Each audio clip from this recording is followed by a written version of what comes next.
Assalamu alaikum dear students, how are you all? I welcome you to the new science video and the topic is Watson and Crick model of DNA. First for deoxyribonucleic acid. So हमें ये याद रखना है कि DNA जो है ये एक मॉलिक्यूल है और ये एक न्यूक्लिक एसिड है जिसका फुल नाम है deoxyribonucleic acid.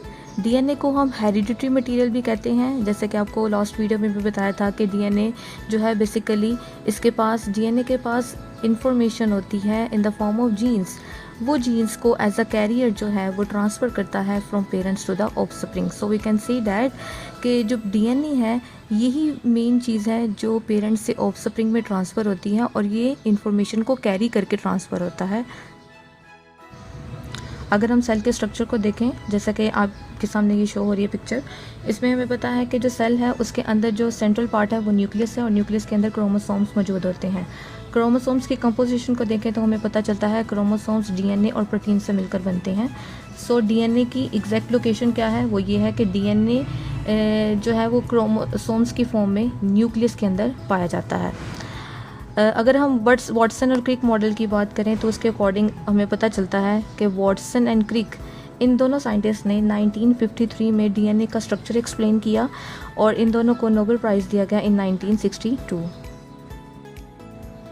According to the Watson and Crick model of DNA, एक जो डीएनए मॉलिक्यूल है वो बहुत सारे थाउजेंड्स के हिसाब से स्मॉल यूनिट्स पर मुश्तमिल होता है। उन स्मॉल यूनिट्स को हम न्यूक्लियोटाइड्स का नाम देते हैं। तो इसका मतलब ये है कि एक डीएनए मॉलिक्यूल में थाउजेंड्स के हिसाब से स्मॉल यूनिट्स हैं, उनको हम न्यूक्लियोटाइड्स का नाम देंगे। So let's see how many types of nucleotides are present in a DNA molecule. There are 4 types of nucleotides in a DNA molecule. एक मॉलिक्यूल है डीएनए का, उसके अंदर 4 तरह के न्यूक्लियोटाइड्स मौजूद होंगे। Number 1 is adenine, second thymine, number 3 cytosine and the 4th one is guanine.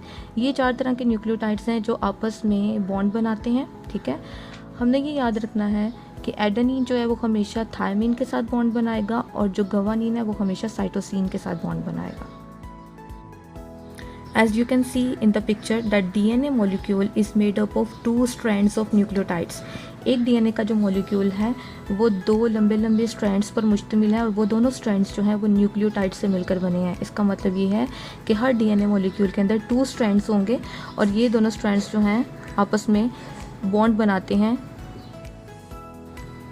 और वो बॉन्ड्स जो हैं वो क्रॉस बॉन्ड्स होते हैं। जब ये आपस में एक दूसरे के साथ जब बॉन्ड बनाते हैं तो जब वो बॉन्ड बनाएंगे तो ये इनका जो लेडर लाइक जो स्ट्रक्चर है वो ट्विस्ट होना शुरू हो जाएगा, तो वो हेलिकल स्ट्रक्चर में चेंज हो जाएगा, ट्विस्टेड हो जाएगा।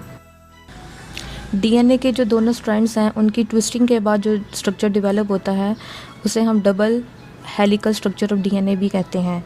सो हमें ये याद रखना है कि जो वाटसन और क्रिक मॉडल ऑफ डीएनए है उसको हम double helical structure of DNA भी कह सकते हैं।